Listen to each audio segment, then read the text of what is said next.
Yo, what is good, everybody? It's your boy Ace here, back with another YouTube video. Today, I have a buy low, sell high special video for week 3 of the fantasy basketball season. So I told you guys I was going to be working on this video, and I've got 3 buy lows and 3 sell highs for your fantasy basketball leagues. This is going to be strictly talking about points leagues. So take that in mind. It's not like a category league or anything. This is just for points league. So all the data mentioned in this video are going to be from points league. So let's get started in the video with the first buy low. As you can see right here, is going to be Tyrese Haliburton. So starting off with where he's ranked right now, Tyrese Haliburton is currently 48th in fantasy points per game. This guy was going in the first round of drafts, and he has not delivered on his ADP at all. So owners of Tyrese Haliburton are probably pretty frustrated with him, and they may want to move off of him. So there's a difference. Some managers are going to be like, I drafted him in the first round, and he's the 48th right now. I'm just going to keep him because I already fucked up or whatever, right? But then there's the other spectrum of owners that are like, I got this guy, I already messed up, kind of like, let me just try to get rid of him as I can, right? So it really just depends, because you got to remember, like, not everybody in your league, like, somebody in your league might have Haliburton, and Haliburton might be his favorite player, you know, and he's not trading him. But this is just for the general public, right? So owners might want to get rid of him. First round value, obviously not returning that value as he's 48th in fantasy points per game. This is where you have the opportunity to swoop in and buy him for the low. Tyrese has seen his points per game drop from 6.1 from last year. He's also seen a 3.6 assists per game decrease from last season, which has killed his production. His field goal percentage, this is the most important one, which is why I highlighted it in red. His field goal percentage has dropped by 14%. He shot 47.7% from the field last year. This year, he's shooting 33.7% from the field, and his three-point percentage has dropped by 12.4%. He shot 36.4% from 3 last year. This year, he's shooting 24% from 3. Okay, Haliburton has never shot below 36% from 3 in a single season in his career, and now he's shooting 24% from 3. And unless Haliburton just lost all of his talent right in the offseason, he's going to see positive regression here, and he will be better than this current 48th per game position moving forward. He could very well easily just be a top 30 rest of the season player from this point on, and probably even better, probably top 20. But I feel like top 30, that's a good, like me being lenient if he regresses. This will be the cheapest he is all season, right? Like, guys don't just drop 12% from 3 and 14% from the field in one season. The assists, I think his assists will go back up. I don't think they're going to be all that they were last year. So I think the assists, like a good drop off would be like 1 to 2 assists per game. 3.6 assists per game is a very big drop off. So I do think he improves that. I don't think it'll be as much as last year because they do have Siakam now, and his assists per game did go down when Siakam was on the team last year. So I think that does make sense, but going down by 3.6 per game, nah. I think it'll be going down by like 2 at the end of the season. And then field goal percentage down by 14%. That's just like, that's not even normal. That's not something that's going to stick throughout the year. Shooting 24% from 3 is something that's not going to stick from the rest of the year. I think he'll finish around shooting 35% from 3, which is kind of where he shot last year. So I don't think this dude just lost all of his skill. I think this is a very good buy low. Tyrese Haliburton. Owners are probably frustrated with him right now. This is a great chance to buy Tyrese Haliburton. 48th in fantasy points per game this year in points leagues. He's definitely going to be a top 30 player rest of season, maybe even top 20. So I think right now is a good time to buy Tyrese Haliburton. Let's get into the first sell high. And this one is probably the most confident sell high I have, and probably the easiest sell high you'll find all year. It's going to be RJ Barrett. Okay, this guy is 14th in fantasy points per game. If you told me that in the first 3 weeks, RJ Barrett would be a top 15 fantasy player in the entire world, like one thing I forgot to mention for Haliburton is with these videos, with these buy low, sell high videos, is sometimes, you know, people will tell you buy low, sell high, right? And it's kind of easy to follow that instruction, but you're like, okay, buy low for Haliburton, who should I trade for him? So that's where it gets kind of difficult. So I just wrote down some players that I would trade for Haliburton that are currently ranked above him or like slightly around him. Jalen Suggs is someone that's ranked very close to Haliburton. I would trade him for Haliburton easily. CJ McCollum easily. Jimmy Butler I would trade for Tyrese Haliburton, and he's outscoring Haliburton right now. Jared Allen I would definitely trade for Haliburton. Zubac I would trade for Haliburton, and Randall I would trade for Haliburton. So if you can trade any of those guys or any guys that are near Tyrese Haliburton's rank right now, I would definitely do it. If you have to add like for Suggs and McCollum, even though they're outscoring Haliburton, they probably won't go for Haliburton in your league. If you have to add like a, I don't know, like I can't even think of like a waiver player, like a Anthony Black, or like if you have to add a Christian Braun and they give you a second piece, or if you have to add, I don't even know. If you have to add slightly, do it, because Tyrese Haliburton, I think he'll easily be top 30 rest of the season. But anyway, let's get into that sell high. I kind of teased you guys. RJ Barrett.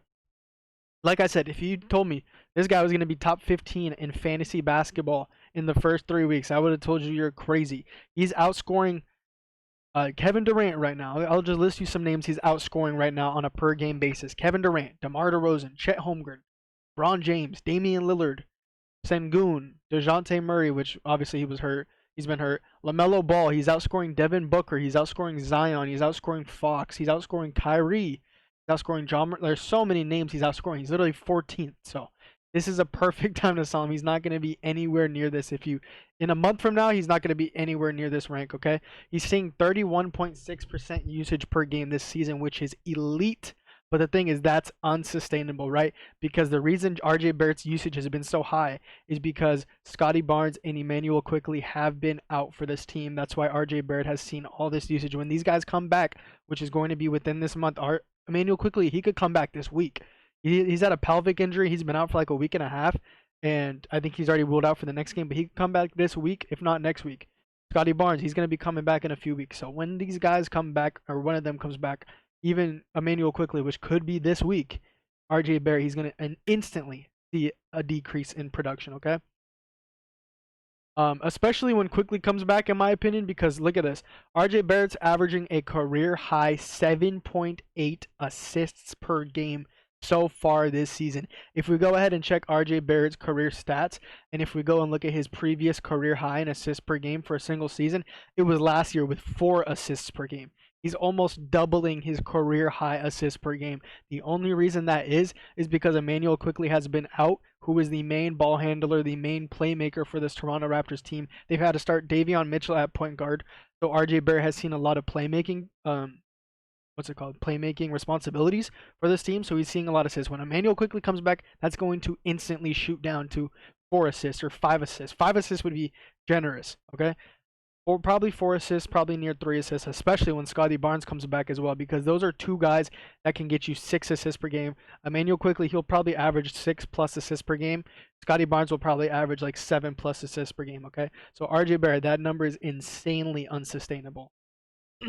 Also, yeah, Emmanuel Quickley, I just said he's the primary ball handler and playmaker. So is Scotty Barnes when these guys are healthy.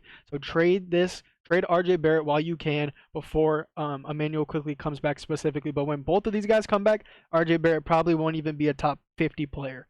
So trade him while you can. See if you can get a Chet Holmgren, which is going to be tough. RJ Barrett is outscoring Chet Holmgren right now, so you could try to use that as leverage and see if the Chet owner takes the bait. But that's gonna be tough. If you have to add something very, very small, even though RJ Barrett's outscoring him, which won't continue rest of the season, but you could play that card when you're in a trade. If you can get a Chet Holmgren from him, that's great. If you can get Jalen Johnson is somebody that's playing very well right now, but RJ Barrett is still outscoring him. You could probably get that 1-for-1. If you can get a DeMar DeRozan, if you could get a De'Aaron Fox. And I'm just going to name a bunch of names again that RJ Barrett is outscoring these guys. RJ Barrett is outscoring the following: Karl Anthony Towns, Kevin Durant, DeMar DeRozan, Chet Holmgren, LeBron, Damian Lillard, Jalen Johnson, Sengun, LaMelo Ball, Devin Booker, Zion, Cade Cunningham, Fox, Brandon Ingram, Kyrie Irving, Bam Adebayo, Anthony Edwards, Jalen Williams, John Morant, Pascal. I'd probably rather have Pascal Siakam barely. Jalen Brunson, Jimmy Butler, Evan Mobley, Curry, Haliburton.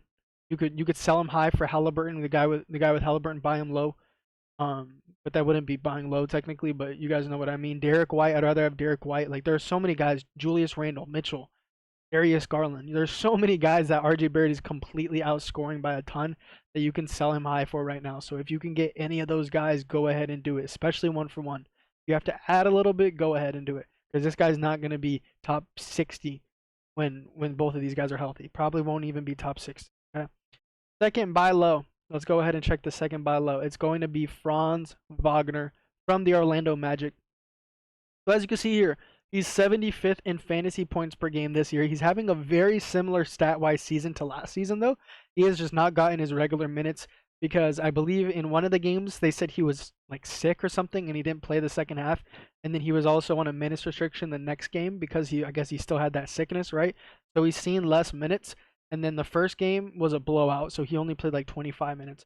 And then one of their most recent games was a blowout, and he only played like 23 minutes, okay? So he's seen 5 minutes less per game than last year, but that's not because of like a rotation thing or anything. It's simply because he was sick and then also blowouts. So he's had the same production as last year, and actually I will get into the specifics. He's just having worse stats than last season because he's not playing as much, which is not because of a rotation thing. It's because of blowouts and his sickness, okay? So like I said, he's playing 5 minutes less per game than he did last year, which has made his numbers look worse this year. But if we actually look at Franz's shooting, if we look at his stats, he's actually shooting better from the three this year. He's shooting 36.1% from three this year when he shot 28.1% from three last year. So he's actually shooting 8% higher from the three-point line this year. In his two previous seasons before last season, he shot 35 and 36% from three. So this 36% from three that he's shooting so far this year is going to be sustainable for Franz because he's done it before. So there's no reason why he wouldn't be able to do it again, right? He's also averaging slightly more assists per game and steals per game from last season, even though he's seen 5 minutes less per game than last season. So if he gets his full minutes that he had from last season, which he is going to get in regular situations and normal situations that where he's not sick and where it's not a blowout, he's actually going to perform even better than he did last season. That's what he's done so far this year, right? So that's a very, very good sign in Franz Wagner right now. The other major reason, as you can see in the top right corner of your screen, why Franz is such a good buy low right now is because of Paolo Banchero's injury.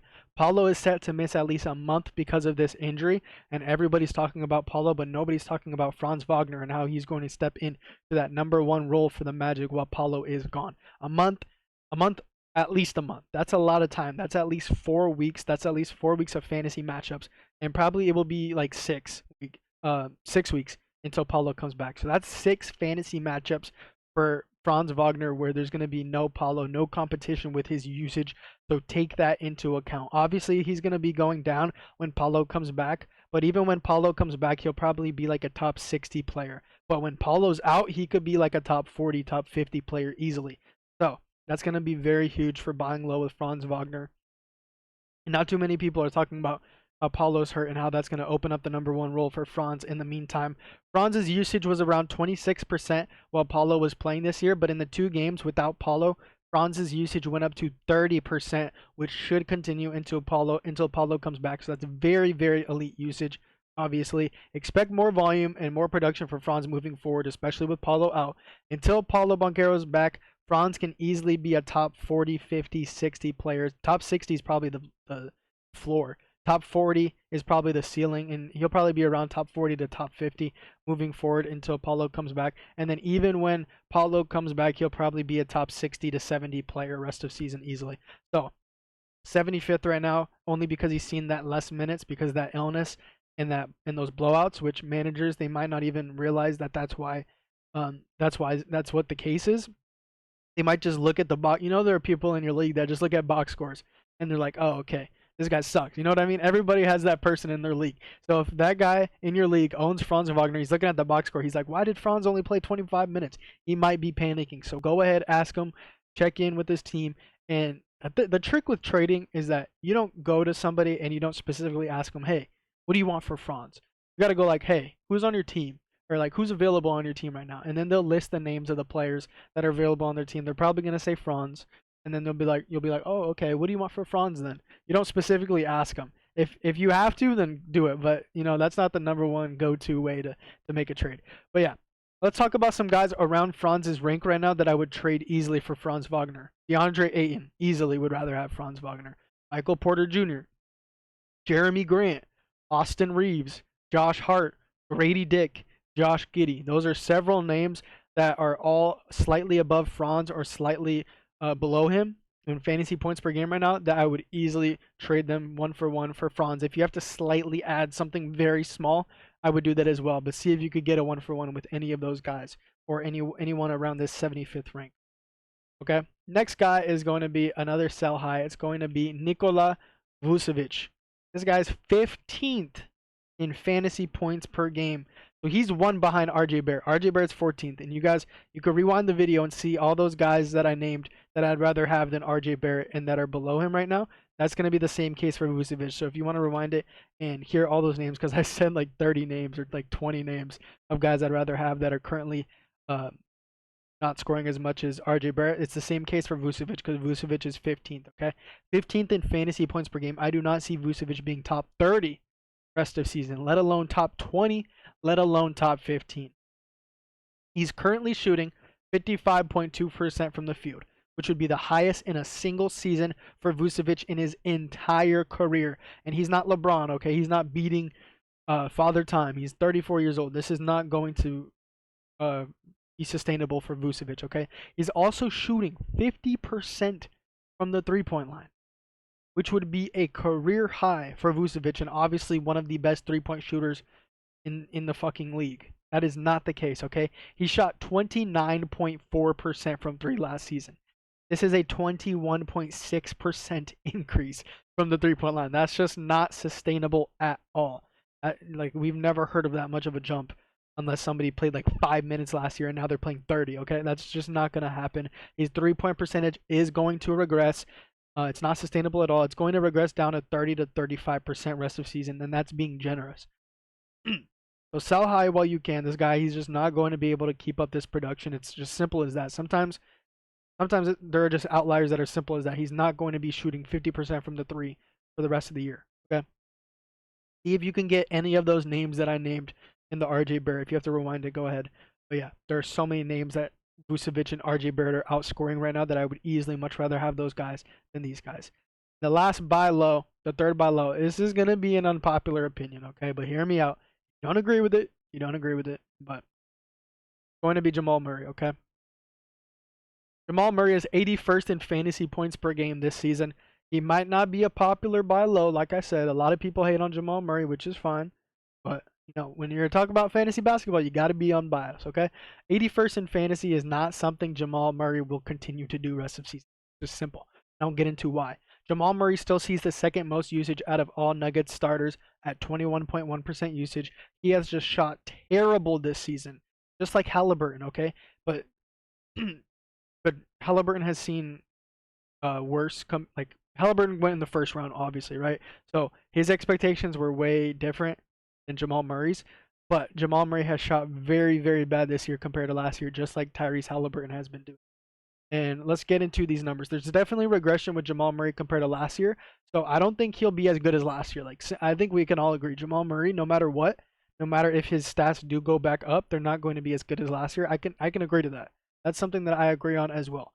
But that's not what we're buying Jamal Murray at. We're not buying him from last year's production. We know he's not going to be as good as last year, but we know he's not going to be this bad either. Okay? Murray is shooting 37% from the field, which is 11.1% lower than it was last year. As you can see, the stats are all right here. That's 11.1% lower than it was last season. And that would be the lowest in any season of Jamal Murray's career, even his rookie career, okay? He's also shooting 30.4% from the three, which is a decrease of 12.1% from last year. That would be the lowest out of any season of his career as well. So he's already seeing career low numbers in field goal percentage and three-point percentage to start off the season. That's not going to stick.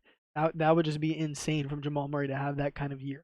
These shooting slumps have led to his points per game being down by 5 points per game from last year, his lowest since his rookie season. So the only season that Jamal Murray has had a lower points per game than he does right now, 16.2 points per game, is his rookie season. Okay, he's not just turned into complete dog shit. I know he's worse than last year, but he's not going to be this bad the rest of the year. He's also seen a 2.1 assists per game decrease from last year. Murray will get some positive regression here, and he'll most likely get back to a 45% from the field guy and a 35% ish from the 3-point line. And probably 5+ assists per game moving forward rest of the season. That would be huge for Jamal Murray because right now these are very, very bad numbers. But if you can get back to that, which would be like that's not even an insane year from him having those numbers that I just said. If he gets back to that, that's easily like a top 60 season. Okay, and he's 81st right now, so take advantage of this. He's also been in concussion protocol this week. He just got put in concussion protocol like what, 4 days ago. I think it was against the Timberwolves. I think that was like 4 days ago. Mike Malone already said he's going to be coming back this week. I believe he said 5 to 7 days from now, like 2 or 3 days ago. So he should be back around like Friday to Sunday this week. So he should be coming back this week. Managers that have him that are maybe like 1-1 and they don't want to wait for Jamal Murray or whatever, they'll probably want to trade him even more just because he might be out for a few more games. And then even if they're like 2-0 and they have Jamal Murray, right? They're still gonna probably want to trade Jamal Murray because he's been so bad this year. And like I said, everybody has those people in the league that look at the box scores and they don't account for anything. They don't, like, you know what I mean? They're gonna look at these numbers from Jamal Murray and they're gonna be like, oh my god, he's ass. He's just turned into ass. He's washed. I need to get him off my team. Like, bro, he's not gonna continue this 12% decrease from three and 11% decrease from field goal percentage all year. Like, if he does, then fucking so be it. This is already his floor. He's already at his floor. So if you buy him low now, he will be better than this. There's no way he's worse than 81st rest of the season unless he gets hurt. Okay. Aaron Gordon is also out for a few weeks, which is something to monitor as well because Jamal Murray should see more usage when he does come back later this week. So that will also help out Jamal Murray. So buy him before he returns from his injury. Buy him right now.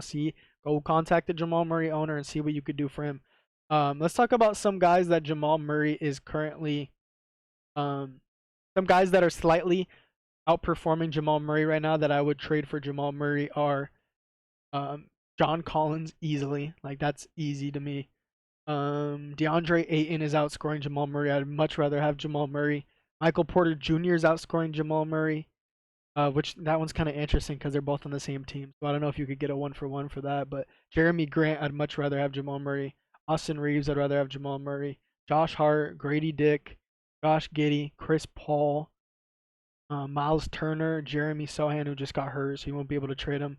But those are several names that are outscoring Jamal Murray right now that I would much rather have Jamal.